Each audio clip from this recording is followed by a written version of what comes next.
우리가 살고 있는 이 시대는 분명히 어느 시대보다 풍요한 시대입니다. 그런데 현대를 살아가는 많은 사람들이 늘 뭔가 부족함을 느끼며 살아갑니다. 그러기에 현대를 살아가는 사람들은 결핍을 더 어렵게 느끼며 살아갑니다. 현대인들은 너무나 많은 다양한 결핍을 경험하며 살아갑니다. 배고픔만 결핍이 아닙니다. 어떤 사람은 돈의 결핍을 경험하며 살아갑니다. 월급날 카드값 빠져나가면 별로 남는 것이 없습니다. 누군가는 시간의 결핍 속에 살아갑니다. 할 일은 많은데 시간이 너무 부족합니다. 그런가 하면 어떤 사람은 관계의 결핍 속에 살아갑니다. 핸드폰에 저장된 그 전화번호는 많은데 막상 마음을 나눌 사람이 한 명도 없는 것처럼 느껴집니다. 그런가 하면 어떤 사람은 인정의 결핍 속에 살아갑니다. 열심히 하고 있지만 나를 인정해주는 사람이 한 사람도 없다고 느껴지기도 합니다. 어떤 사람은 쉼의 결핍 속에 살아갑니다. 열심히 달려가다가 침대에 눕지만 여전히 마음은 계속 움직이고 있는 것입니다. 그래서 현대인들은 끊임없이 그 결핍을 채우려고 뭔가를 자꾸 집어넣습니다. 스펙을 채우고 돈을 채우고 인간관계를 채우고 SNS에 좋아요를 계속 누르기로 원하고 헛헛한 마음을 소비로 채우려고 합니다. 왜냐하면 인간은 본능적으로 결핍을 싫어하고 두려워하기 때문입니다. 하버드 대학교 교수인 샌딜 멀레이너선이라고 하는 교수와 그리고 프린스턴 대학교의 교수인 엘다 샤퍼가 공조한 결핍은 우리를 어떻게 변화시키는가라는 그 책에서 아주 흥미로운 사실을 우리에게 알려주고 있습니다. 그들은 결핍이 단순히 우리의 삶에 뭔가가 없는 이런 상태가 아니라 결핍은 인간의 사고 방식과 삶의 전체에 영향을 미친다는 것입니다. 돈이 부족하면 눈앞에 문제만 보게 되어진다는 것입니다. 시간이 부족하면 중요한 것이 아니라 급한 것에 막 밀리게 되어진다는 거예요. 마음의 여유가 사라지게 되어지면 작은 문제에도 예민해진다는 것입니다. 그들은 이런 현상을 터널링이라고 명명을 합니다. 터널에 들어갔을 때 아주 시야가 탁 좁아지는 것처럼 말입니다. 결핍은 사람의 시선을 그 부족한 문제에 탁 묶어 놓습니다. 그래서 결핍은 사람을 불안하게 만들고 조급하게 만들고 판단력을 흐리게 만듭니다. 그래서 삶 전체를 흔들어 놓게 되어집니다. 실제로 경제적인 결핍을 당하는 사람은 어떤 장기 계획보다는 그냥 하루하루의 생존에 목을 매게 되어진다는 것입니다. 시간의 결핍은 계속해서 쫓기는 삶을 살게 만듭니다. 그래서 사람들은 결핍을 싫어합니다. 어떻게든 그 결핍에서 벗어나려고 합니다. 모든 것이 채워지고 모든 것이 염려 없고 모든 것이 풍성한 그런 삶이 되기를 기대합니다. 완벽하게 채워진 상태, 그것이 축복의 기준이고 삶의 목적이라고 그렇게 여기는 것이 세상의 이치요, 세상의 주장입니다. 하나님을 믿는 우리들이 시편 가운데 가장 좋아하는 시편 중에 하나가 시편 23편입니다. 여러분들도 시편 23편을 좋아하십니까? 안 좋아하시는 분이 계시는 건데. 근데 여러분들에게 질문 하나 하겠습니다. 왜 여러분은 시편 23편을 좋아하십니까? 시편 23편을 많은 성도들이, 하나님을 믿는 사람들이 좋아하는 이유 중에 하나, 깊이 파고 들어가면 거기에 뭐가 있냐면 여호와는 나의 목자시니 내게 부족함이 없으리로다 라고 하는 그 표현이 있기 때문이라는 것입니다. 내 삶이 부족함이 없게 되어질 것을 그렇게 노래해주고 있는 시이기 때문에 좋아한다는 것입니다. 그런데 놀랍게도 성경은 우리가 생각하는 방식과 전혀 다른 말씀을 해주고 있습니다. 오늘 성경은 우리에게 세상 상식과 전혀 다른 그 결말을 보여주는 아주 절대적인 결핍의 현장으로 우리를 이끌어 갑니다. 오늘 이 사르밧 과부의 이야기는 하나님께서 때때로 우리의 삶에 왜 결핍을 허락하시는지, 그리고 우리가 만난 그 결핍의 현장에서 어떻게 하나님께서 행하시는 기적을 경험할 수 있는지를 우리에게 알려줍니다. 오늘 말씀을 펼쳐갈 때 우리 가운데 놀라운 역설의 기적이 우리 가운데 임하기를 간절히 축복합니다. 오늘 이 사르밧 과부의 이야기를 듣게 되어지면 사르밧 과부가 처한 상황은 우리가 생각하는 이상의 절망적인 상황이었습니다. 그러나 언뜻 보기에 좀 어려운 상황이구나 라고 생각할 수 있지만, 그러나 본문을 좀 더 깊이 들어가서 보게 되어지면 사르밧 과부가 직면한 상황은 삶의 모든 영역에서 절대적인 결핍을 경험하고 있는 상황이었습니다. 먼저 그녀는 경제적인 결핍 속에 있었습니다. 12절에 보면 통에 가루 한 움큼과 병에 기름 조금만 가지고 있는 상태였습니다. 성경 원문으로 보면 그녀가 처한 경제적인 그 결핍은 더 처절합니다. 손바닥에 올려놓을 만큼의 한 움큼의 이 가루, 그리고 전쟁터에 나가는 병사들이 가지는 조그마한 병에 담겨있는 그 기름 양만큼만 있었다는 거예요. 냉장고에 먹을 것이 사라진 수준이 아니, 창고가 비어있는 수준이 아니라는 거예요. 오늘 먹으면 내일 이제 먹을 것이 하나도 없는 상황에 몰렸다는 것입니다. 그래서 그녀는 나무 가지를 둘을 줍습니다.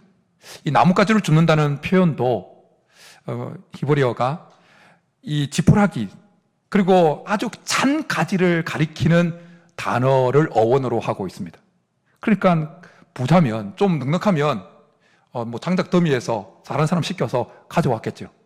그런데 그것도 없고 아주 열악하니까 길거리에 널브러져 있는 굵은 조각들은 누군가 다 들고 갔고 주고 갔고, 그 장가지를 줍고 있는 가난한 형편에 있었다는 거예요. 더군다나 그녀는 경제적인 결핍만 지금 직면하고 있었던 것이 아니었습니다. 그녀는 과부였습니다. 고대 사회에서 과부라는 것은 오늘날 그냥 혼자 살게 되어진 분들과는 차원이 다른 아주 열악한 상황에 내몰렸습니다. 사회적인 안전장치가 없습니다. 경제적인 궁핍뿐만 아니라 사회적인 안정만도 그냥 다 허물어진 상태인 것입니다. 남편이 사라졌다? 그것은 곧 생존 자체가 위협받는 상황이었습니다. 그리고 그녀에게는 어린 아들이 남아 있습니다. 그러기에 본문은 단순히 한 여인이 굶주리는 이야기가 아니라 어머니가 죽어가는 자녀를 바라보는 아주 슬픈 이야기입니다. 12절에서 그녀는 이렇게 고백합니다. 나와 내 아들을 위하여 음식을 만들어 먹고 그 후에는 죽으리라. 얼마나 비참하고 처절한 고백입니까? 보통 사람들은 자신이 죽는 것에 대해서 두려워합니다. 그러나 어린 자녀를 둔 어머니는 자기가 죽는 것보다 자기 자녀가 죽는 것을 더 안타까워하고 두려워합니다. 그녀는 지금 자신의 배고픔보다는 그 끼니를 그러고 있는 자녀에게 마지막 식사를 준비해 주고 있는 것입니다. 그녀에게는 물질만 부족한 것이 아니라 미래도 없었습니다. 지금 이거 먹고 나면 이제 끝나는 것이었습니다. 정말 미래가 없는 미래의 결핍이 있습니다. 근데 더 절망적인 것은 그녀는 지금 하나님의 보호에서 벗어나 있는 이방인이었다는 것입니다. 그녀가 살고 있던 이 사르밧이라고 하는 지역은 시돈 지역입니다. 시돈 지역. 시돈은 우리가 성경 배경으로 보면 북이스라엘을 이 바알 우상으로 타락시키게 만들었던 이세벨의 고향이기도 합니다. 그러니까 시돈은 바알의 발상지였습니다. 그럼 그곳에서 지금 있으면서 엘리야를 보고는 나의 하나님 여호와라고 표현하지 않고 당신의 하나님 여호와라고 그렇게 말합니다. 그가 이방인이었다는 것을 철저하게 보여준 것입니다. 사르밧 과부는 경제적으로도 결핍 속에 있었고, 관계적으로도 결핍 속에 있었고, 영적으로도 결핍 속에 있었고, 미래적으로도 결핍 속에, 모든 것이 다 절대적인 결핍 속에 있었다는 것입니다. 그런 사랑하는 성도 여러분, 이 사르밧 과부의 이 처절한 결핍의 이야기가 단순히 3000년 전에 구약 성경에 기록되어진 먼지 쌓인 이야기가 아니라는 거예요. 모양만 다르지. 우리도 이 땅을 살아가면서 때때로 통에 가루가 다 바닥난 것 같은 그런 결핍의 상황을 직면할 때가 있다는 것입니다. 어떤 사람은 물질의 결핍 속에 살아갈 때가 있습니다. 통장 잔고를 볼 때마다 마음에 무겁습니다. 들어올 돈보다 나갈 돈이 훨씬 많습니다. 애들 학원비, 이자, 대출 상환금, 여러 가지 나갈 돈이 쌓여 있는 것을 보면서 마음이 너무 무거운 상태에 있는 분들이 있습니다. 어떤 사람은 관계에 그 결핍을 직면할 때가 있습니다. 가족 안에서도, 여러 가지 목장 안에서도 뭔가 이야기를 나누지만 실제 내 속에 있는 깊은 고민을 끄집어 내어놓을 상대가 없다고 느낄 때를 만난다는 것입니다. 나의 있는 모습 그대로, 나의 고민 그대로 그냥 곡해 없이 받아줄 만한 사람이 내 주위에는 한 사람도 없다고 느끼는 관계의 결핍을 직면할 때가 있다는 것입니다. 그런가 하면 어떤 분들은 건강의 결핍을 직면할 때가 있습니다. 몸이 예전 같지가 않습니다. 계단 오를 때마다 삐끗삐끗합니다. 그전에는 괜찮았는데 예전 같지가 않다는 것입니다. 그런가 하면 어떤 분들은 희망의 결핍 속에 살아갑니다. 기도해도 변화가 없고 뭔가 하나님께서 역사해 주실 것 같은데 1년, 2년이 지나도 변화가 없는 그 모습 속에 희망이 사라져버린 결핍 속에 살아갈 때가 있다는 것입니다. 어쩌면 우리가 살아가면서 직면하는 그 결핍은 오늘 본문에 등장하는 그 통에 남아있는 가루, 그리고 병에 남아있는 조그만한 기름보다 더 무겁게 우리를 짓누를 때가 있습니다. 특별히 우리를 힘들게 하는 것은 결핍 그 자체보다 결핍이 우리에게 가져두는 두려움인 것입니다. 사르밧 과부로 하여금 더 두렵게 만들었던 것은 오늘 식사 이후에, 마지막 식사 이후에 펼쳐질 것에 대한 두려움이었습니다. 우리도 마찬가지입니다. 돈이 부족한 것도 우리에게 두렵지만 더 부족해질까봐 그것이 더 두려운 것입니다. 몸이 약한 것도 두렵지만 더 나빠질까 그것이 더 두려운 것입니다. 혼자 있는 것도 두렵지만 이 혼자 있음이, 마음을 나누지 못하는 이 상태가 앞으로도 계속 지속될까봐 더 두려운 것입니다. 성도 여러분, 우리는 하나님을 섬기면서 때때로 하나님에 대해서 이런 오해를 할 때가 있습니다. 하나님은 우리가 뭔가 풍성하게 잘 준비가 되어 있고 모든 것이 갖추어져 있을 때 찾아오셔서 역사하시고 우리를 사용하실 것이다, 그렇게 생각한다는 겁니다. 그러나 성경은 우리에게 정반대로 우리에게 말씀해 주십니다. 하나님은 우리가 결핍된 상태에 있을 때 찾아오신다는 것입니다. 희망이라고는 하나도 남아있지 않는 그 상태에 하나님은 우리에게 찾아오신다는 것입니다. 가능성이 제로인 상태에 오셔서 하나님은 그 전능함을 베풀어 주신다는 것입니다. 오늘 성경에 보면 하나님께서 엘리야를 가장 그 가뭄이 잔뜩 들여주어진 그 시돈 지역으로 보내십니다. 그리고 그 시돈 지역에서도 철저하게 파산 직전에 있는 그 과부에게로 보내십니다. 당시 가뭄은 그 지역 전체를 덮고 있었습니다. 하지만 아무리 어려워도 창고에 먹을 것을 좀 넉넉히 가지고 있는 사람들도 있었을 겁니다. 부자들도 있었을 겁니다. 부자는 망해도 3대는 간다고 하잖아요. 그런데 하나님은 엘리야를 그런 사람들에게 보내지 않고 정말 오늘 먹으면 이제 내일 먹을 것이 하나도 없는 그 과부에게로 보내셨다는 것입니다. 여러분, 이것이 바로 첫 번째 결핍의 역설인 것입니다. 하나님은 우리가 풍요할 때가 아니라 우리가 결핍할 때 찾아오신다는 것입니다. 우리가 생각할 때 가능성이 아무것도 남아있지 않는 그 순간에 하나님은 하나님의 살아계심을 드러내기 시작하신다는 것입니다. 이 결핍의 역설을 어느 누구보다 몸으로 그렇게 직면하고 고백했던 아주 유명한 한 인물이 있습니다. 사도 바울이죠. 고린도후서 12장에 보면 사도 바울이 자기의 일평생 괴롭혔던, 자기 몸을 자르기를 힘들게 했던 그 사단의 가시라고 일컬어지던 육체의 가시를 주님 앞에 내어놓습니다. 그 질병이라고 하는 그 결핍을 안고 주님 앞에 이 결핍을 채워달라고, 제거해달라고 그렇게 간구합니다. 3번이나 간구하죠. 3번 간구한 것은 정말 처절하게 기도했다는 뜻이죠. 그런데 하나님의 대답이 의외입니다. 이렇게 하나님께서 대답해 주십니다. 내 은혜가 내게 족하도다. 이는 내 능력이 약한 데서 온전하여 짐이라. 하나님은 사도 바울이 직면했던 그 질병이라고 하는 결핍을 해결해 주지 않으셨습니다.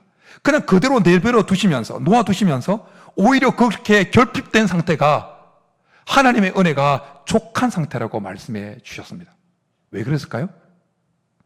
왜냐하면 그 결핍된 상태가 오히려 하나님의 능력이 온전히 드러나는 시간이고 환경이었기 때문이라는 것이었습니다.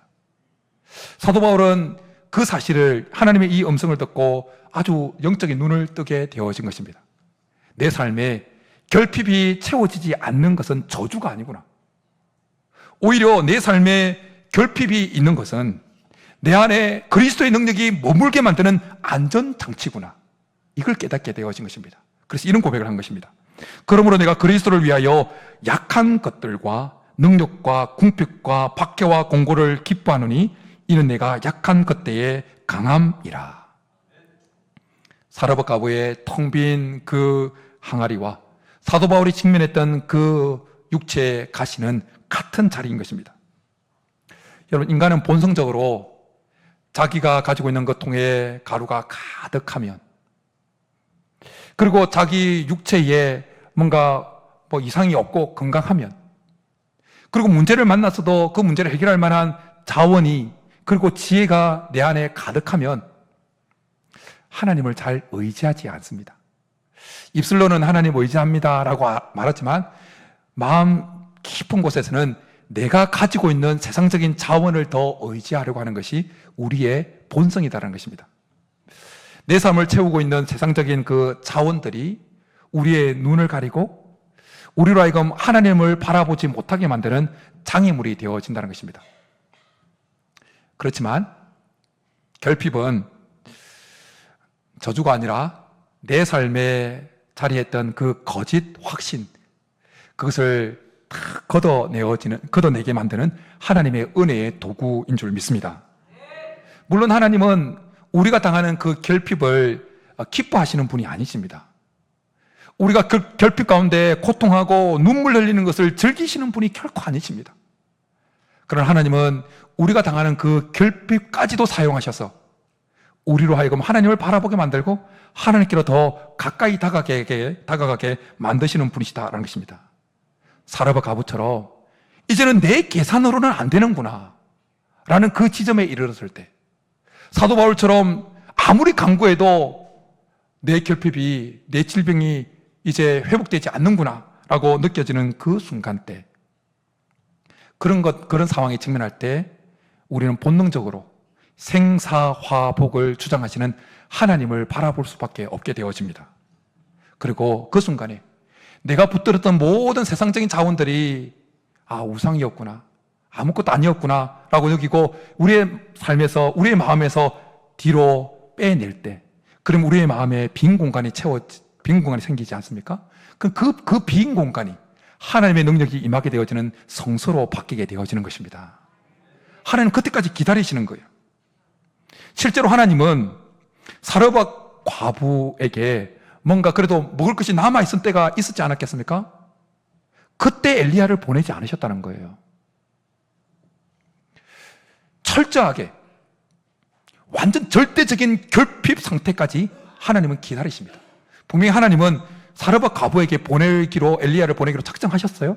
그런데 사르밧 과부에게 그래도 먹을 것이, 공개할 것이 많이 남아있는 그 상태에 도달하도록 보내시지 않으시고 철저하게 이제 아무것도 없는 그 상태로 보내셨다는 것입니다. 왜냐? 인간의 가능성이 제로일 때, 이건 하나님이 하셨다, 이건 하나님이 하셨어야만 가능했던 일이다 라고 고백하도록 하시기 위해서였다는 것입니다. 인간의 능력이 제로 될 때, 그때 하나님의 역사를 우리는 경험하게 되어지는 것입니다. 이것이 십자가에서 보여주신 놀라운 이 결핍의 역설의 비밀인 것입니다. 예수님께서 이 땅에 인간의 몸을 입고 오실 때 모든 것이 풍성했던 예루살렘 성에 오지 않았다는 것을 우리는 잘 알고 있습니다. 그 베들레헴 말구유에 마구간에 정말 결핍되어진 그 장소에 오십니다. 그리고 십자가에 매달려서는 어떻게 되어집니까? 물과 피를 다 쏟습니다. 옷까지도 다 빼앗겼습니다. 어찌하여 나를 엘리 엘리 라마 사바다니, 나의 하나님 어찌하여 나를 버리시나이까. 그 관계 결핍까지도 그냥 극에 달하였던 그 순간이 십자가였습니다. 십자가는 철저하게 절대적인 결핍이 있던 장소였습니다. 그런데 역설적이게도 그 십자가에 역설적으로 가장 결핍되어진 장소가 생명을 얻게 하고 더 풍성히 얻게 하는 문이 되어졌다는 것입니다. 그러기에 사랑하는 성도 여러분, 우리의 삶에 찾아온 그 결핍으로 인해서 절망하거나 낙심하지 마시기 바랍니다. 사도 바울의 고백처럼 내가 약할 그때에 가장 강하게 만드시는 하나님의 능력이 임하게 될 줄 믿습니다. 그것을 기대할 수 있기를 간절히 축복합니다. 하나님은 이미 엘리야를 가장 결핍되어진 그 사르밧 과부의 상태에 보내셨던 것처럼 우리의 삶에 직면했던 그 결핍되어진 시간과 환경 속에 이미 하나님은 찾아와 계십니다. 그리고 놀라운 기적을 베풀기를 기다리고 계십니다. 그렇다면 우리는 어떻게 하면 우리가 삶을 살아가면서 직면하는 그 결핍의 순간에 찾아오신 그 하나님의 기적을 어떻게 경험할 수 있을까요? 우리는 어떤 영적 태도를 보여야 우리에게 찾아오신, 우리가 당하는 그 결핍의 현장에서 기적을 베푸시는 하나님의 역사를 경험할 수 있겠냐라는 것입니다. 오늘 성경은 엘리야의 상식 밖의 요청과 그리고 그것에 반응하는 사르밧 과부의 그 반응을 통해서 놀라운 이 결핍의 순간에 기적을 경험하는 비결을 우리에게 선명하게 계시해 줍니다. 그것은 믿음으로 하나님의 말씀에 순종해서 삶의 우선순위를 전환시키는 것입니다. 믿음으로 하나님 말씀에 순종해서 삶의 우선순위를 전환시키는 것입니다. 본문 13절과 14절을 보십시오. 엘리야는 마지막 한 끼를 먹고 그냥 죽으려고 하는 그 사르밧 과부에게 참으로 야속하고 너무나 비정한 요청을 합니다. 두려워하지 말고 가서 내 말대로 하려니와 먼저 그것으로 나를 위하여 작은 떡 한 개를 만들어 내게로 가져오고 그 위에 너와 내 아들을 위하여 만들라. 인간적인 눈으로 볼 때 이보다 이기적이고 가혹한 요청이 어디 있겠습니까? 당장 자식과 함께 자식을 위해서 한 끼 만들어 먹고 그렇게 죽으려고 하는 그 상황인데 지금 자식에게 만들어줘도 아까운 지경인데 먼저 자기에게 달라고 합니다. 생각해 보십시오. 만약 저와 여러분이 사르밧 과부와 같은 상황이었고 그리고 엘리야라고 하는 어떤 처음 보는 사람이 와서 먹을 것을 내놓으라고 말할 때 우리 속에 일어나는 마음이 무엇이겠습니까? 모든 것이 노 차원을 훨씬 뛰어넘겠죠. 결핍은 우리를 어떻게 변화시키는가를 공부했던 교수들이 지적했던 것처럼 사람들이 결핍에 내몰리게 되어지면 터널링에 갇히게 되어지는 거예요. 그냥 탁 갇혀서 그냥 앞만 보게 되어지는 것입니다. 온 정신이 그 부족해진 그것에 집중되어서 예민해지게 되어집니다. 뭔가 영적인 장기적인 하나님의 역사를 바라보기는커녕 그냥 그런 영적인 시각도 다 사라져 버리는 것입니다. 정상적인 사람이라면 엘리야와 같은 그 요구를 해올 때 우리 속에 일어나는 반응은 이것입니다. 네가 인간이야? 네가 인간이야? 그런 반응이 올라오는 게 정상이에요. 저가 만약 이 사르밧 과부였으면 뭐 하여튼 잣나무 가지 막 장까지 다 던져버리고 막 가루는 남겨놓고 마지막에 구워 삶아 먹어야 되니까 그랬을 거예요.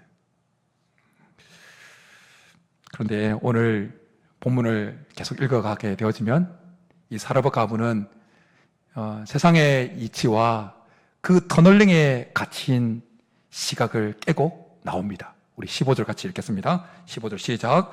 그가 가서 엘리야의 말대로 하였더니 그와 엘리야와 그의 식구가 여러 날 먹었으나. 아멘. 가서 행하였다고 하는 것이 헬라어로 보면 능동태로 쓰여졌어요. 이것은 뭐냐면 그가 적극적으로, 지체 없이 그가 적극적으로 엘리야가 말한 그 말에 반응을 보였다라는 의미입니다. 그들은 지금 자기가 직면한 그 결핍에 계산기를 두드리지 않았습니다. 지금 이걸 주고 나면 내 자녀에게 줄 지금 이 가루는 없어지는데? 그 계산기를 내려놓았습니다. 터널링에 갇혀서 시각이 좁아지지 않고 눈을 들어서 하나님을 바라보기 시작합니다. 근데 오늘 본문의 중요한 그녀의 반응을 보게 되어지면 통에 가루가 넘쳐나는 것을 보고 순종하지 않았다는 것이에요. 기름통에 기름이 넘쳐나는 것을 보고 순종한 것이 아니라는 것입니다. 상황은 똑같았습니다.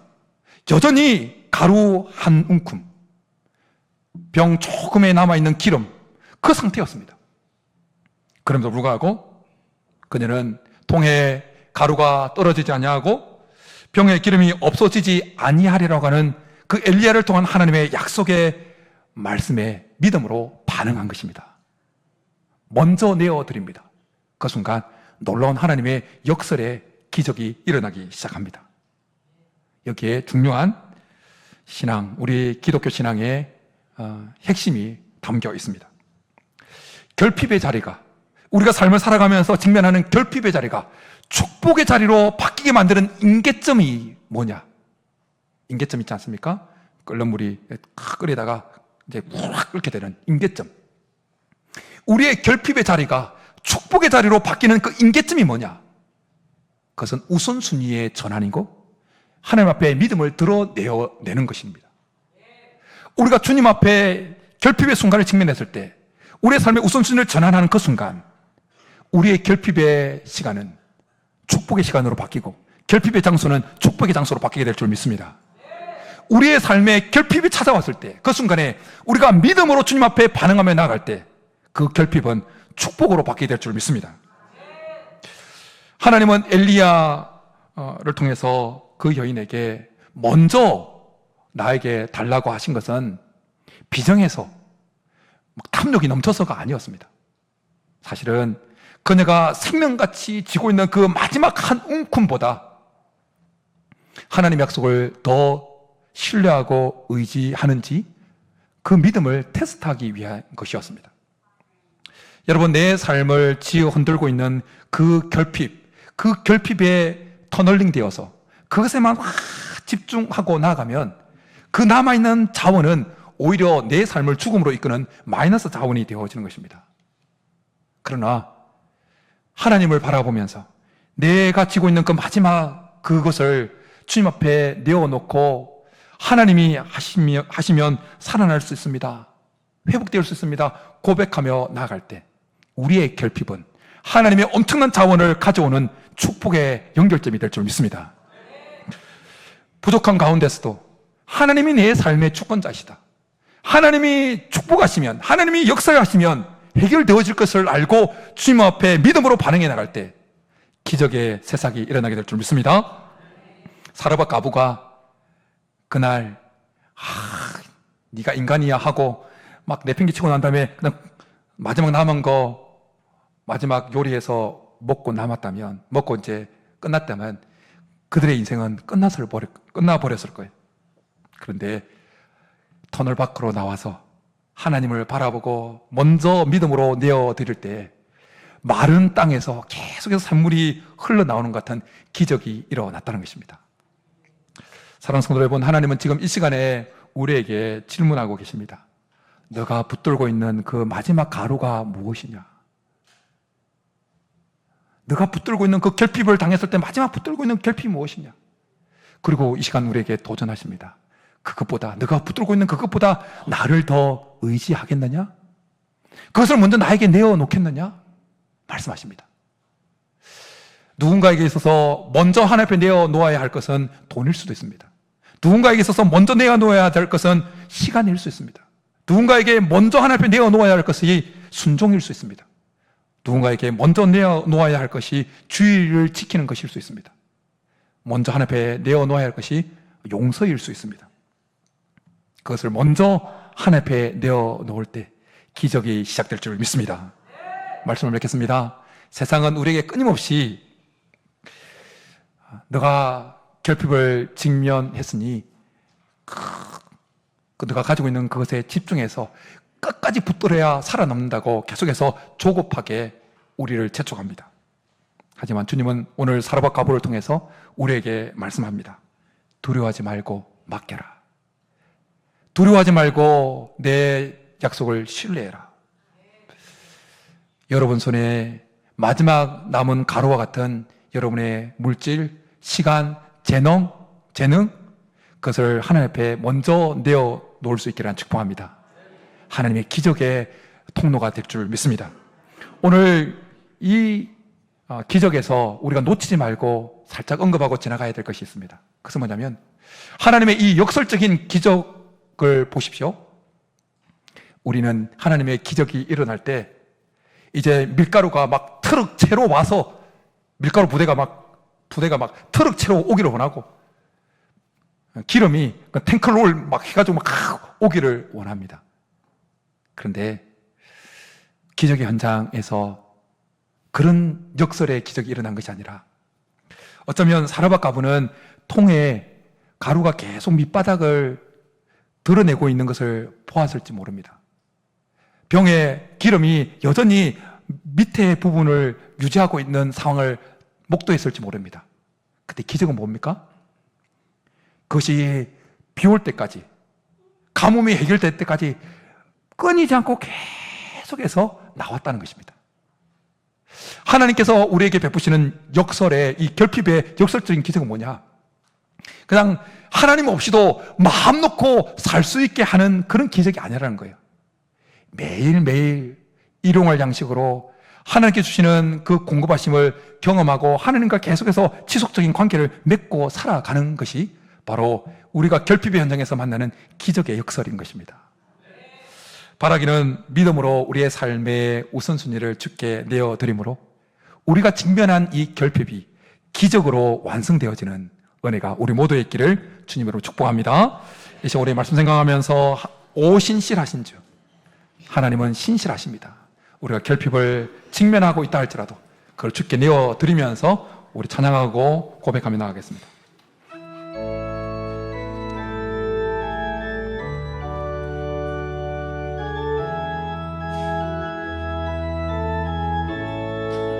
하나님 한 번도 나를 실망시킨 적 없으시고 언제나 공평과 은혜로 나를 지키신 오신실하신 주,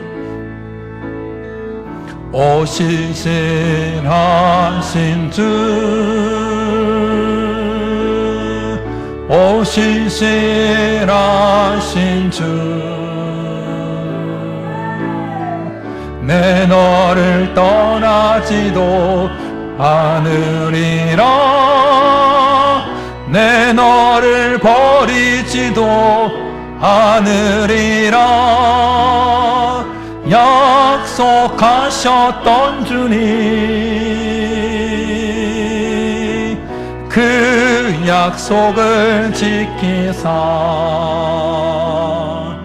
이후로도 영원토록 나를 지키시리라 확신하네. 지나온 모든 세월들, 지나온 모든 세월, 여러분 한번 되돌아보십시오. 돌아보아도 그 어느 것 하나 주의 손길 안 미친 것 전혀. 그렇습니다. 주님, 오 신실하신 주, 오 신실하신 주,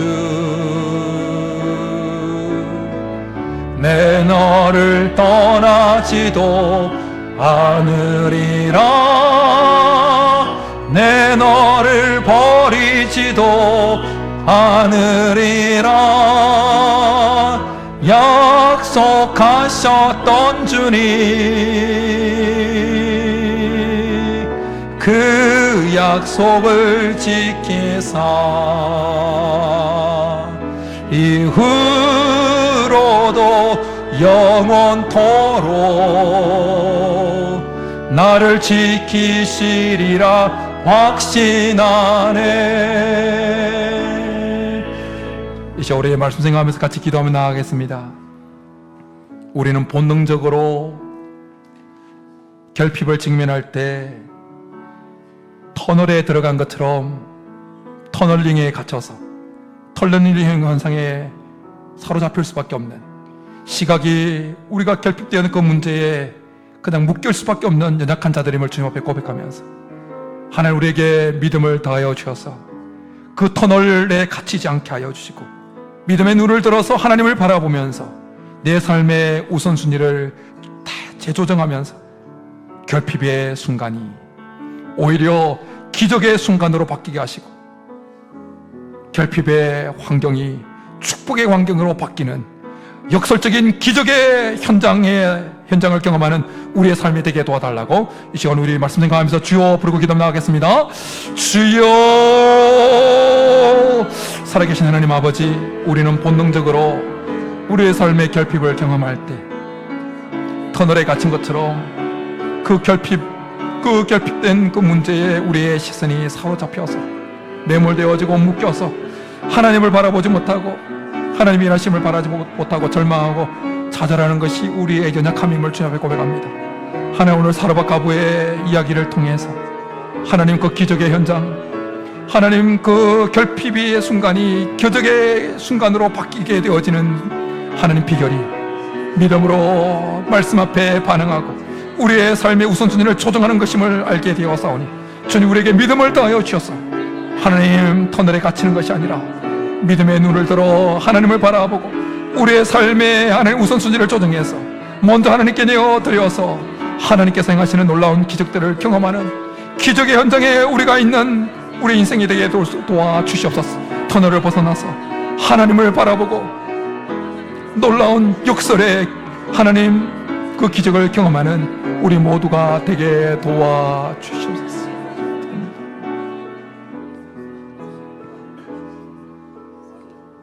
하나님 아버지, 우리는 본능적으로 결핍을 직면할 때마다 터널에 갇히는 시선이 그 결핍에 묶이게 되어지는 연약한 자들임을 주님 앞에 고백합니다. 하나님, 그러나 오늘 이 시간 우리에게 믿음을 더하여 주셔서 그 터널에 갇혀 있지 않게 하여 주시고 터널을 벗어나 믿음의 눈을 들어 하나님을 바라보게 하여 주시고 우선순위를 조정해서 그 결핍의 현장이 축복의 현장으로, 결핍의 시간이 축복의 시간으로 바뀌는 그 결핍의 역설을 경험하는 우리 모두가 되게 도와주시옵소서. 그렇게 줄 줄 믿고 감사를 드리며 예수님의 이름으로 축복하며 기도드립니다. 아멘.